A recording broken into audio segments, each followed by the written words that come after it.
નમસ્કાર, હું હર્ષ Rathod, India news ગુજરાતમાં આપનું સ્વાગત છે. અમારો ખાસ કાર્યક્રમ આપણું ગુજરાત એટલે ગુજરાતની વાતો. સૌથી પ્રથમ વાત કરીશું આપણે રાજકોટની હીરાસરના ઇન્ટરનેશનલ એરપોર્ટ પર ઇન્ડિગો ફ્લાઇટનું ઇમરજન્સી લેન્ડિંગ કરવામાં આવ્યું હતું. ફ્લાઇટના કાર્ગો વિભાગમાં ધુમાડો દેખાતા પાયલોટે જ્યારે મેડેનો સંદેશો આપતા તેમને મંજૂરી આપી હતી. ને આ સાથે જ પોલીસે, ફાયર બ્રિગેડ અને જિલ્લા વહીવટીતંત્રની ટીમો એરપોર્ટ પર દોડી આવી અને ઉપરાંત કોઈપણ સ્થિતિને પહોંચી વળવા માટે 70 એમ્બ્યુલન્સ સ્ટેન્ડ બાય રાખવામાં આવી.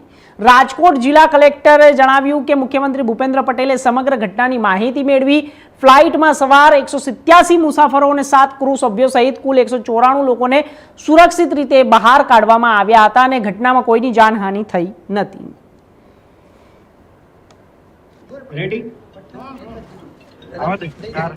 આ બાજુ આવી જા દઈ દે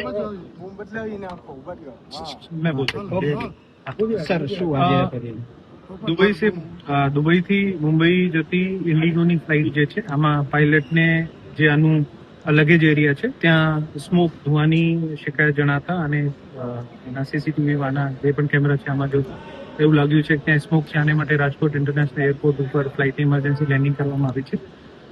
માનનીય મુખ્યમંત્રીશ્રીનો સ્પષ્ટ નિર્દેશ હતો કે પેસેન્જર્સને કોઈ પણ તકલીફ ના પડે આને માટે તંત્ર દ્વારા તમામ પગલાં લેવામાં આવે. તંત્રને 40-45 મિનિટ પહેલા આની જાણ થઈ અને તમામ private hospitals, medical colleges, AIIMS, તમામ ડોક્ટર્સ, તમામ પેરામેડિકલ સ્ટાફને અને અલર્ટ ઉપર મૂકવામાં આવ્યા હતા. 70 થી વધુ એમ્બ્યુલન્સીસને એરપોર્ટ માટે રવાના કરવામાં આવે, ફાયર ટેન્ડર પણ રવાના કરવામાં આવે.